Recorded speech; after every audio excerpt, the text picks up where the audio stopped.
জি, আসসালামু আলাইকুম। অনেকে এসে অভিযোগ করেন যে, "ভাই, আপনারা এত কষ্ট করে আসামি ধরে কোর্টে পাঠালেন, কোর্ট থেকে আসামি জামিন দিয়ে দিছে।" তো আসলে ভাই কোর্ট থেকে জামিন দেওয়া এটা কোর্টের এখতিয়ার, একটা নাগরিকের অধিকার জামিন পাওয়া। জামিন যদি না পায় তাহলে ন্যায় বিচার বাধাগ্রস্ত হয়। তো বিজ্ঞ আদালত সবকিছু সুনিয়ন্ত্রে বাছাই করে দেন একটা আসামিকে জামিন প্রদান করে।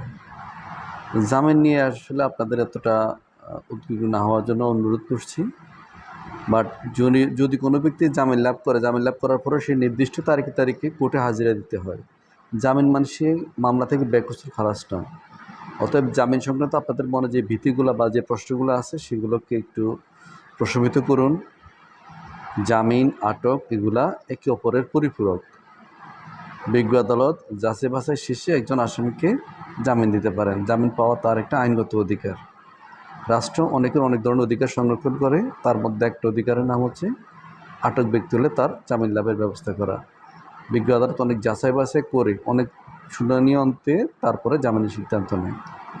সো বিজ্ঞ আদালতের সিদ্ধান্তের প্রতি অবিচল থাকুন। ধন্যবাদ। আসসালামু আলাইকুম।